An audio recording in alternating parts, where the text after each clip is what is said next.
Hello everyone, this is Meenakshi Verma और आज की इस वीडियो में हम पढ़ने जा रहे हैं एक नया टॉपिक जो मैंने लिया है that is from life sciences. और लाइफ साइंसेस में आज हम पढ़ने जाएंगे histological development of life science. Life sciences का डेवलपमेंट कैसे हुआ था, कौन कौन से साइंटिस्ट थे और उनका क्या क्या कंट्रीब्यूशन था। तो कुछ साइंटिस्ट के कंट्रीब्यूशन को मैंने इसमें आपके लिए इन्वॉल्व किया है, इंक्लूड किया है। बट ये टॉपिक स्टार्ट करने से पहले जैसा कि आपको पता है कि जब भी हम किसी भी टॉपिक को स्टार्ट करते हैं तो हम बात करते हैं इंट्रोडक्शन की। तो इस टॉपिक को भी हम स्टार्ट कर लेते हैं इंट्रोडक्शन के साथ कि ठीक है, हम डेवलपमेंट की बात तो करेंगे, ठीक है, डेवलपमेंट को हम समझेंगे कि कैसे हुआ, क्या हुआ, लेकिन उससे पहले ये डिस्कस कर लेते हैं कि ये लाइफ साइंसेस है क्या। तो चलिए इंट्रोडक्शन को थोड़ा सा डिस्कस कर लेते हैं। लाइफ साइंस को ही बायोलॉजिकल साइंस भी कहा जाता है। चाहे हम बात करें लाइफ साइंस, चाहे हम बात करें बायोलॉजिकल साइंस या हम बात करें बायोलॉजी की, ये तीनों ही वर्ड एक दूसरे के ऑल्टरनेटिव नेम है। कहीं ना कहीं तीनों ही वर्ड एक दूसरे से मिलते जुलते हैं। तीनों का मतलब ही होता है कि इन तीनों प्रोसेसेस या इन तीनों टर्म्स के अंडर हम किसकी बात करते हैं, हम लिविंग ऑर्गेनिज्म की बात करते हैं। यहाँ पे हम लिविंग ऑर्गेनिज्म की स्टडी करते हैं और जहाँ पे भी हम लिविंग ऑर्गेनिज्म या उनकी इंट्रैक्शन विद एनवायरनमेंट या उनके एक्सटर्नल स्ट्रक्चर या इंटरनल स्ट्रक्चर उनके बारे में पढ़ते हैं, तो वो जो होता है वो हमारा बायोलॉजिकल साइंस, लाइफ साइंस या जो है हमारा बायोलॉजी के अंडर आता है। अगर हम बात करें कि ये जो बायोलॉजी है ये कहाँ से आया था, तो ये ग्रीक वर्ड से ड्राइव किया गया एक वर्ड है। ग्रीक वर्ड में बायो और लोगस, इन दोनों के मतलब ये बायोलॉजी जो है ये ग्रीक वर्ड से आया है, जिसमें से बायो का मतलब होता है लाइफ एंड लोगस का मतलब होता है स्टडी ऑफ। तो इस तरह से हम बोल सकते हैं कि बायोलॉजी का मतलब होता है स्टडी ऑफ लिविंग ऑर्गेनिज्म। जहां पे हम लिविंग ऑर्गेनिज्म की स्टडी करते हैं तो उसे हम बायोलॉजी कहते हैं। अब हम बात कर लेते हैं कि ये जो बायोलॉजी टर्म है इसको किसने कॉइन किया था, ठीक है। तो हमारे लेमार्क एंड मोनेट, ये जो है ये हमारे दो साइंटिस्ट थे, इन्होंने द टर्म बायोलॉजी को क्या किया था, कॉइन किया था। फिर हम बात कर लेते हैं कि अर्लियर टाइम में ये माना जाता था कि लिविंग थिंग को सिर्फ दो ही क्लासेस में रिस्ट्रिक्ट किया जाता था, that is botany and zoology. ये माना जाता था कि जितने भी ऑर्गेनिज्म हैं वो बायोलॉजी एंड जूलॉजी के अंडर आते हैं। और ये हम बोल सकते हैं कि बायोलॉजी की दो ही ब्रांचेस होती है, that is botany and zoology. लेकिन ऐसा नहीं है, नो डाउट बॉटनी के अंदर हमारे प्लांट आ जाते हैं और जूलॉजी के अंदर हमारे एनिमल्स आ जाते हैं, बट ऐसा नहीं है कि बायो के अंदर सिर्फ ये दो ही ब्रांचेस हैं।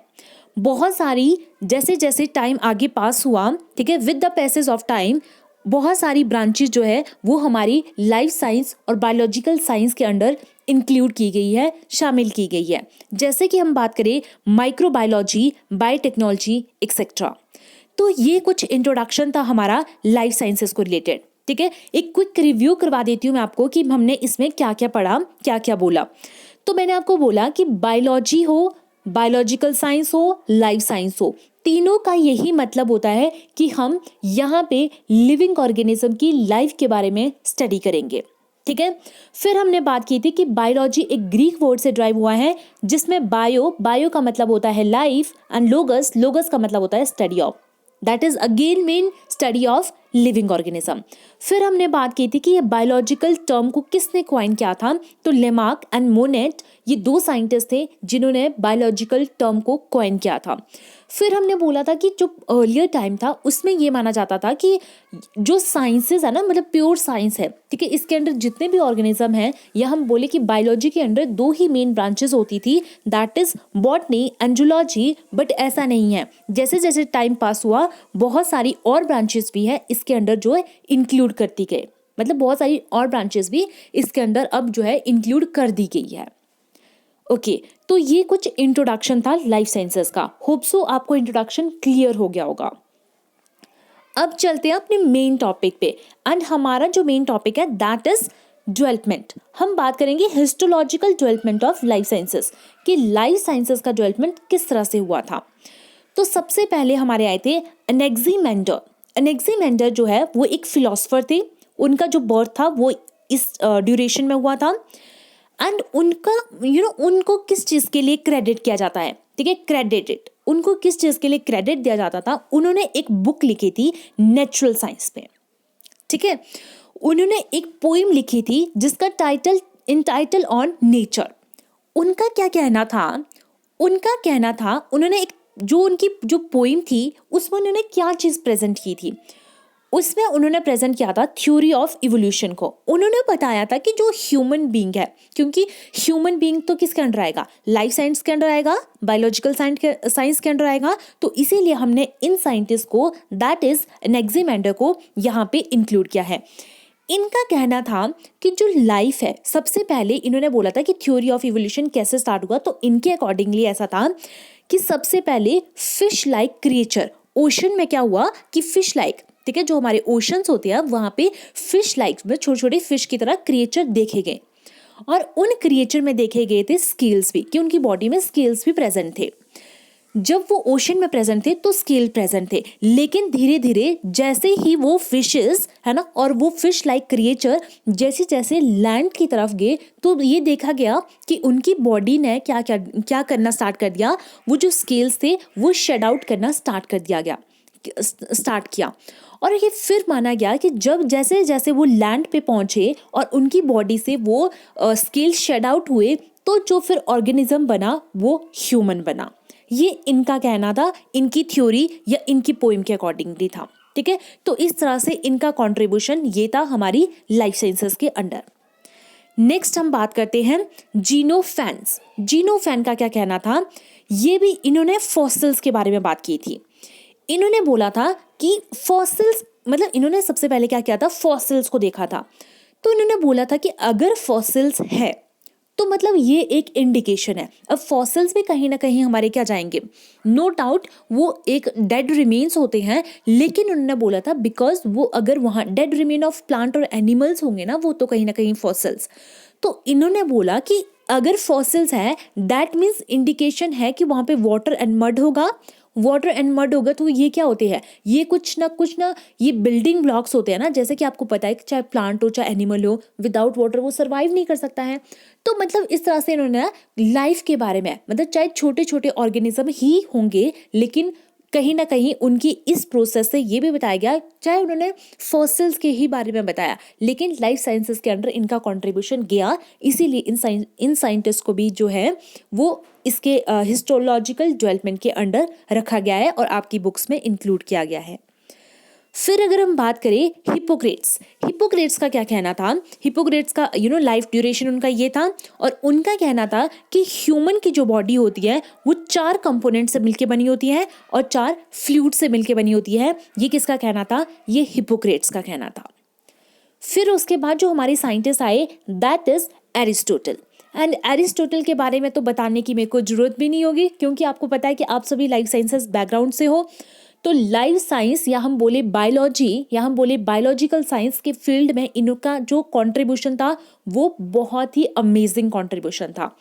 इसी के लिए इन्हें फादर ऑफ बायोलॉजी के नाम से भी जाना जाता है। कोई भी स्टूडेंट अगर बायो से होगा तो ऑब्वियसली उसे ये चीज़ पता होगी कि who is the father of biology, that is Aristotle. Aristotle ने बहुत ही ज़्यादा कंट्रीब्यूशन दिया था हमारी लाइफ साइंस या बायोलॉजी के अंडर, इसीलिए इन्हें फादर ऑफ बायोलॉजी भी कहा जाता है। इन्होंने क्लासिफिकेशन की थी प्लांट और एनिमल की, और नो डाउट इन्हें फादर ऑफ बायोलॉजी तो कहा ही जाता था, लेकिन इन्हें फादर ऑफ जूलॉजी भी कहा जाता था, दैट इज एनिमल, ठीक है, फादर ऑफ जूलॉजी, और जूलॉजी किससे डील करती है, स्टडी ऑफ एनिमल से डील करती है। तो मतलब बहुत ज़्यादा कंट्रीब्यूशन था, इसीलिए इन्हें, ऐसे ही तो हम किसी भी साइंटिस्ट को फादर ऑफ पर्टिकुलर फील्ड नहीं बोल देते हैं जब तक कि किसी भी पर्सन का किसी भी पर्टिकुलर फील्ड में एक बहुत लार्ज स्केल पे कंट्रीब्यूशन ना हो। तो इसीलिए एरिस्टोटल को जो है, इनको भी हमारे इस हिस्टोलॉजिकल डेवलपमेंट में हमने रखा है।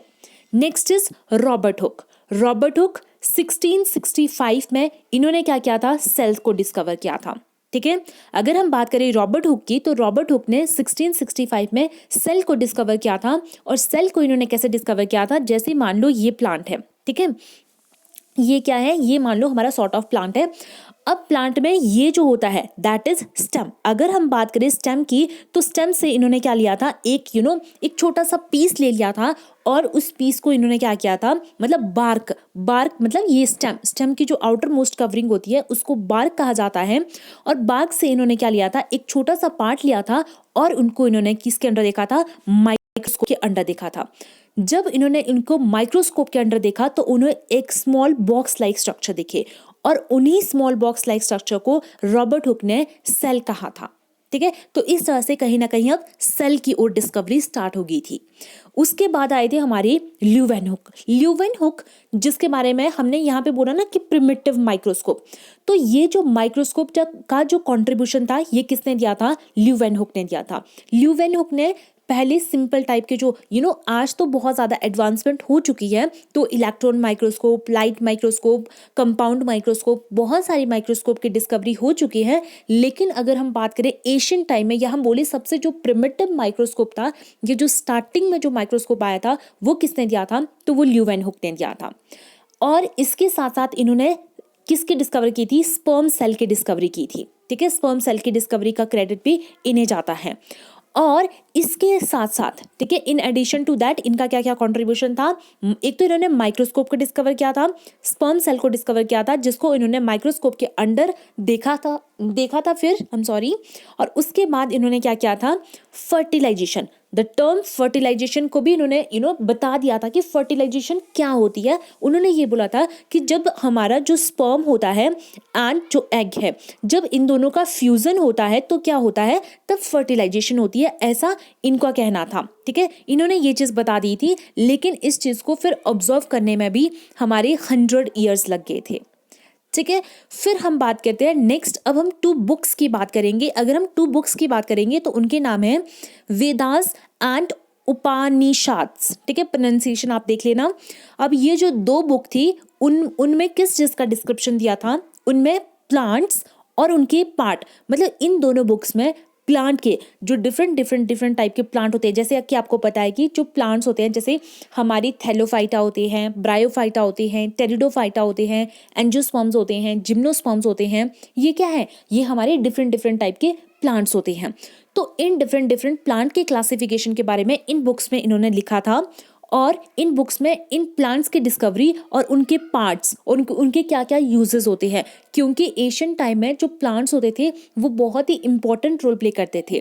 कहीं ना कहीं हमारी जितनी भी मेडिसिनल वैल्यूज़ होती थी, ठीक है, या मेडिसिन जितनी भी बनती थी, या आयुर्वेदिक में जितनी भी हमारी दवाइयाँ बनती है, वो कहीं ना कहीं प्लांट का ही प्रोडक्ट होती थी। तो इसीलिए इन बुक्स में इनके बारे में डिटेल में डिस्क्रिप्शन रखी गई थी, हर एक प्लांट की मॉर्फोलॉजी और anatomy. Morphology means external study, anatomy means internal study. हर एक पार्ट की इंटरनल ऑर्गन की क्या इंपॉर्टेंस है, एक्सटर्नल की क्या इंपॉर्टेंस है, कौन सा प्लांट किस चीज़ के लिए बेनिफिशियल है, कौन सा प्लांट किस चीज़ के लिए बेनिफिशियल है।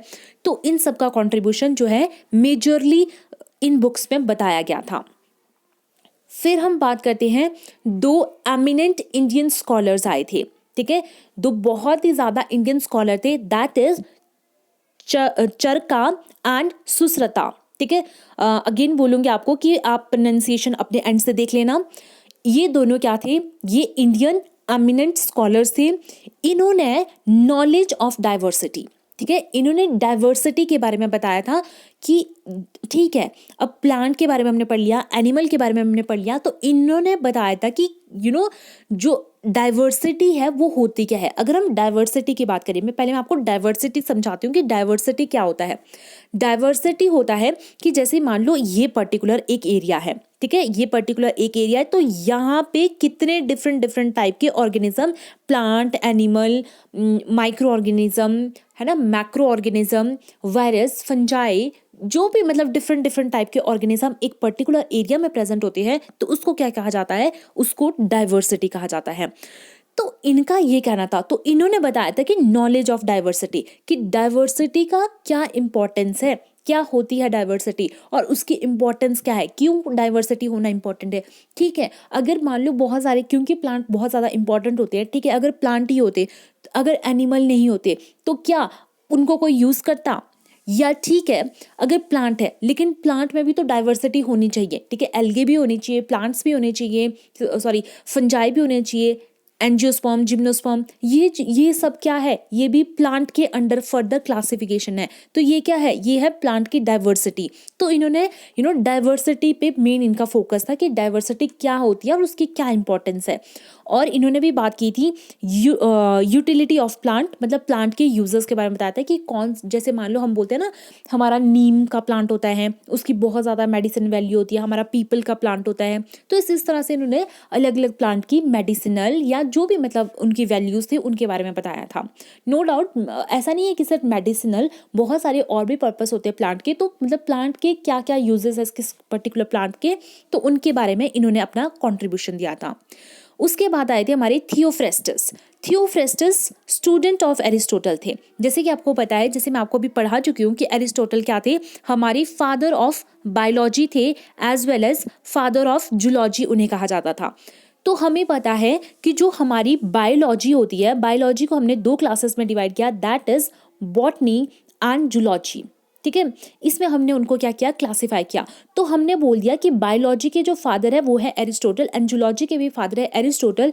तो फिर बॉटनी के फादर कौन है, तो बॉटनी के फादर कहा जाता है थियोफ्रेस्टस को, ठीक है। ये एरिस्टोटल के स्टूडेंट थे। इन्होंने प्लांट की क्लासिफिकेशन के बारे में बताया था और इन्होंने प्लांट को क्लासिफाई किया था on the basis of their form and texture और फॉर्म के बेसिस पे इन्होंने क्या किया था, प्लांट को क्लासिफाई किया था। इसीलिए इन्हें फादर ऑफ बॉटनी भी कहा जाता है। और इन्होंने एक फेमस बुक भी लिखी थी एंड बुक का नाम है हिस्टोरिया प्लेंटेरम, ठीक है। इनकी एक ये बहुत ही मेजर और फेमस बुक थी, ठीक है। ओके, तो ये था थियोफ्रेस्टस का कॉन्ट्रीब्यूशन लाइफ साइंसेस में। उसके बाद अगर हम बात करें जो हमारे नेक्स्ट साइंटिस्ट थे, दैट इज वो थे हमारे कार्ल लिनियस, ठीक है। कार्ल लिनियस का क्या कहना था, कार्ल लिनियस जो है उन्हें फादर ऑफ टेक्सोनॉमी कहा जाता है। फादर ऑफ टेक्सोनॉमी, अगर हम बात करें टेक्सोनॉमी क्या होता है, टेक्सोनॉमी होता है जहाँ पे हम सिस्टेमैटिकली क्या करते हैं, चीज़ों को ऑर्गेनाइज करते हैं। जैसे कि आपको पता है कि जब भी हम किसी भी प्लांट का, एनिमल का साइंटिफिक नेम लिखते हैं, तो साइंटिफिक नेम कैसे आया, उसका एक पर्टिकुलर क्लासिफिकेशन है। क्लासिफिकेशन की अगर मैं बात करूं हमारे लाइफ साइंसेस में क्या होती है, तो क्या होता है, kingdom, phylum, class, order, family, genus, species, ये सारा क्या है, ये है क्लासिफिकेशन। तो ये किसके अंडर आएगा, ये आएगा टेक्सोनॉमी के अंदर। तो ये टेक्सोनॉमी के बारे में किसने बताया था, ये बताया था कार्ल लिनियस ने, ठीक है। क्लासिफिकेशन ऑफ ऑर्गेनिज्म के बारे में उन्होंने बताया था और इन्होंने बाइनोमियल एक्सप्रेशन के बारे में भी बताया था, मतलब किसी भी ऑर्गेनिज्म के बाइनोमियल नोमेनक्लेचर के बारे में बताया था कि कोई भी जो ऑर्गेनिज्म है, ठीक है, जैसे मैंगो का साइंटिफिक नेम क्या होता है, ठीक है, मैंगो का साइंटिफिक नेम क्या होता है, मैंजीफेरा इंडिका। या हम बात करें पी का साइंटिफिक नेम क्या होता है, पाइसम सटाइवम। तो हमेशा हम इसको 2 फॉर्म में लिख रहे हैं। तो ये 2 क्या है, इनमें से जो फर्स्ट वर्ड होता है उसको बोलते हैं जीनस एंड सेकंड जो होता है दैट इज स्पीशीज। तो इसका ये जो चीज़ थी ये किसने इंट्रोड्यूस की थी, ये की थी कार्ल लिनियस ने। उसके बाद जो साइंटिस्ट आए थे that is Karl von Baer. Karl von Baer का कहना था, उन्होंने किसके बारे में बताया था, उन्होंने डेवलपमेंटल स्टेजेस के बारे में बताया था, ठीक है, कि डेवलपमेंटल स्टेजेस क्या क्या होती है। और उन्होंने बताया था कि एक क्या होता है, एम्ब्रियो प्रेजेंट होता है, एक एम्ब्रियो प्रेजेंट होता है जब इस एम्ब्रियो में डिवीजन होती है। जैसे मान लो 2 सेल बनेंगे और 2 सेल से क्या होंगे, फिर 4 सेल बनेंगे, 4 सेल से फिर क्या होंगे, 6 सेल बनेंगे। मतलब इस तरह से जो होगा, ये जो स्ट्रक्चर है ये डिवाइड करता जाएगा। मतलब पहले ये एक सिंगल स्ट्रक्चर होगा, पहले ये सिंपल एक सेल होगा, लेकिन जब ये डिवाइड हो जाएगा तो ये एक लार्ज और मैनी नंबर ऑफ सेल से ये मिलके बन जाएगा। अब जो ये एक जो सेल था दैट इज एग, ठीक है, इनके अकॉर्डिंगली ये एग था जो कि स्पर्म से फर्टिलाइज करेगा तो जाइगोट बनेगा। और फिर उसके बाद जब इसमें डिवीजन हो जाएगी तो ये क्या बन जाएगा, ये बन जाएगा हमारा एम्ब्रियो। और इस एम्ब्रियो की इन्होंने इंपॉर्टेंस बताई थी कि कोई भी ऑर्गेनिज्म अगर डेवलप होता है तो वो किससे होता है, कोई भी ऑर्गेनिज्म जो बड़ा है, बड़े होके जो जैसे मान लो हम ही हैं, हम किस चीज़ से बने हैं, हम एम्ब्रियो से बने हैं। हमारी जब स्पर्म एंड एग फ्यूज़ किए तो जाइगोट बना, तो उसके बाद जो फर्स्ट स्टेज जो हमारी लाइफ में भी बनी तो दैट इज एम्ब्रियो। फिर एम्ब्रियो के बाद बहुत सारी स्टेजेस आती है, फिर एक पर्टिकुलर ऑर्गेनिज्म बनता है। तो मतलब वो जो डेवलपमेंटल स्टेजेस थी, बट मेनली इनका जो फोकस था वो एम्ब्रियो पे इनका फोकस था कि एम्ब्रियो कैसे कैसे बनेगा। क्योंकि हम बायो बैकग्राउंड से, तो हमें पता है कि एम्ब्रियो के बनने से पहले भी, जैसे आपको पता है, ब्लास्टुला फॉर्मेशन होता है, गेस्टुला फॉर्मेशन होता है, वेरियस टाइप की क्लीवेजेस होती है, ठीक है। और इन्होंने दो टर्म्स के बारे में भी बताया था, that is undifferentiated and differentiated. Undifferentiated की मैं बात करूं अगर, तो इन्होंने बोला था कि जो एग होता है वो अनडिफरेंशिएटेड होता है और जो एम्ब्रियो होता है वो डिफरेंशिएटेड होता है। अब ये अनडिफरेंशिएटेड क्या है और डिफरेंशिएटेड क्या है? अनडिफरेंशिएटेड मतलब जिसके पास अभी तक उसको कोई फंक्शन असाइन नहीं किया गया है, उसका सिंपली काम है डिवाइड करना। और डिफरेंशिएशन का मतलब क्या होता है, अब उसको एक पर्टिकुलर काम मतलब दे दिया गया है। जैसे जब एम्ब्रियो है, ठीक है, जब मान लो जाइगोट है तो वो डिवाइड करेगा एम्ब्रियो बनेगा। लेकिन एम्ब्रियो के बाद क्या होते हैं, स्पेसिफिक जो सेल होते हैं, मान लो उनको फंक्शन असाइन कर दिया गया है कि आपने आइज बनना है, कईयों ने हैंड बनना है, आपने लंग्स बनना है, आपने हार्ट बनना है। तो दैट इज व्हाट, जहाँ पे फंक्शन असाइन कर दिए जाते हैं तो उसको हम डिफरेंशिएटेड बोलते हैं। और जहाँ पे फंक्शन असाइन नहीं हुए होते हैं उसको हम अनडिफरेंशिएटेड बोलते हैं। तो इनके अकॉर्डिंगली, ठीक है, जो एग था वो अनडिफरेंशिएटेड था एंड एम्ब्रियो जो था वो डिफरेंशिएटेड था।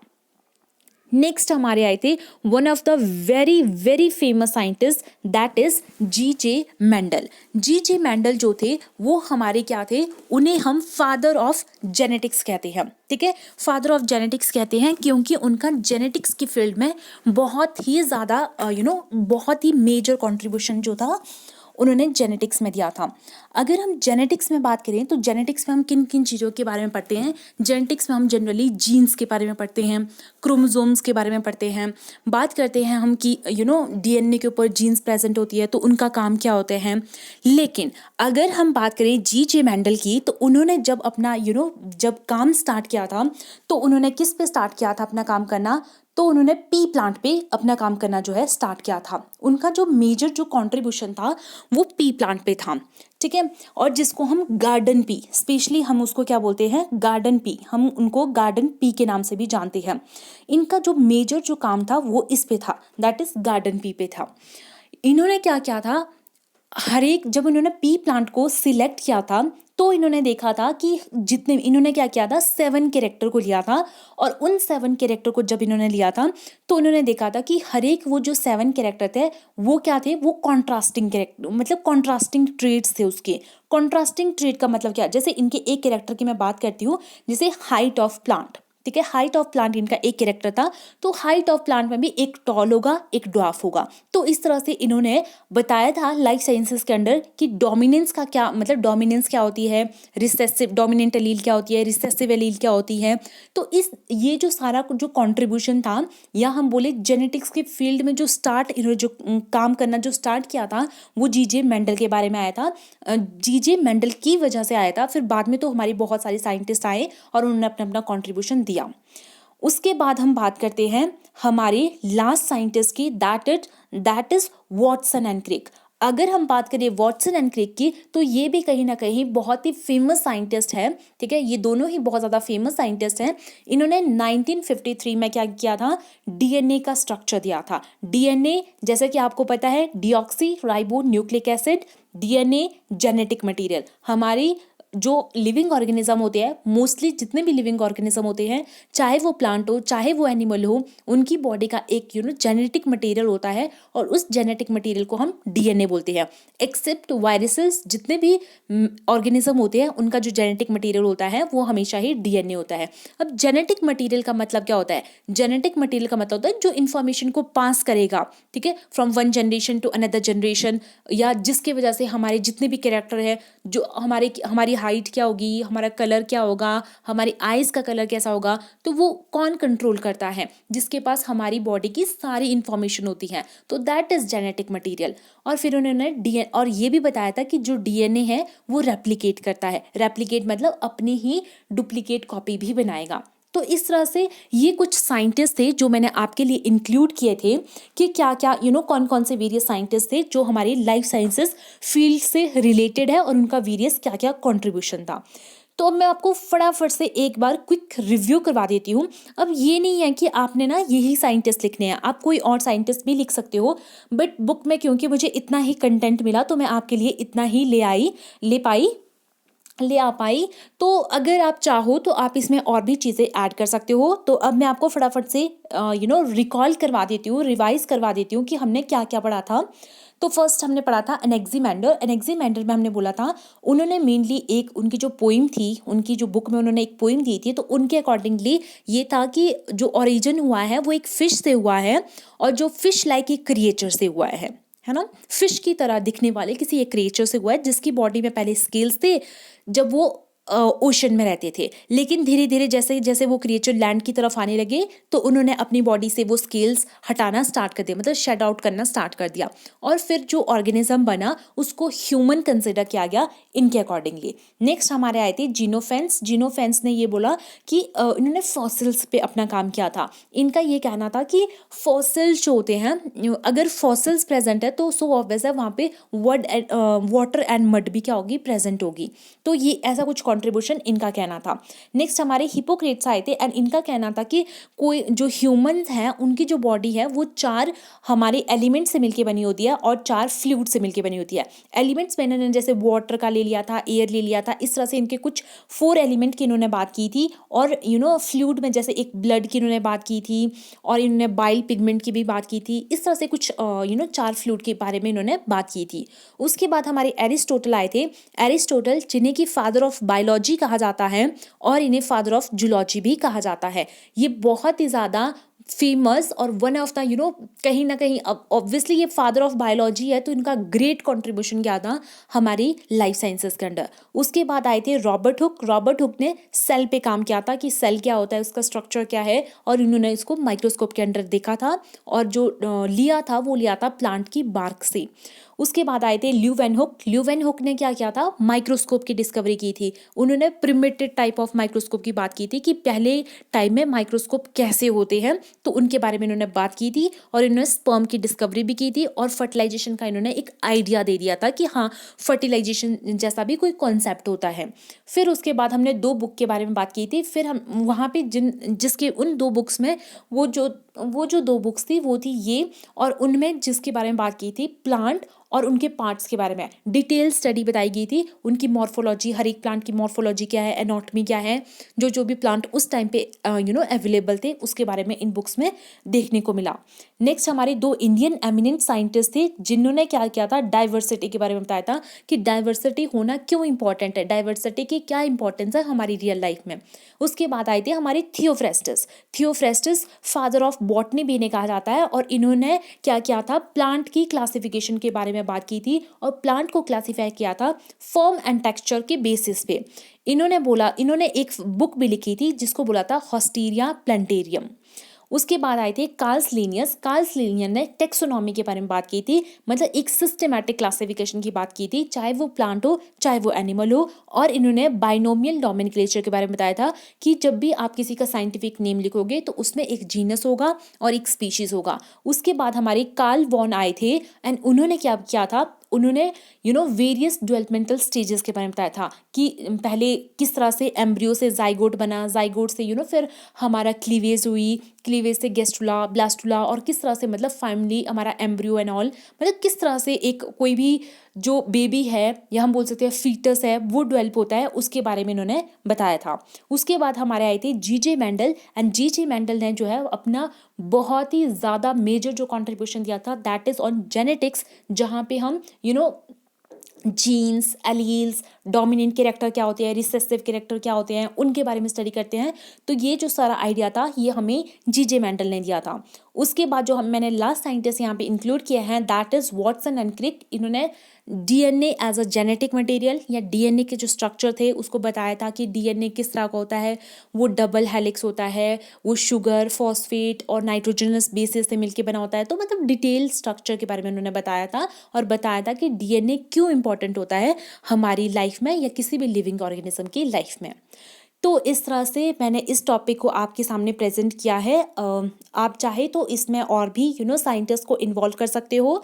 और अगर आपको वीडियो अच्छी लगी हो तो please like, share and subscribe. Thank you and have a nice day.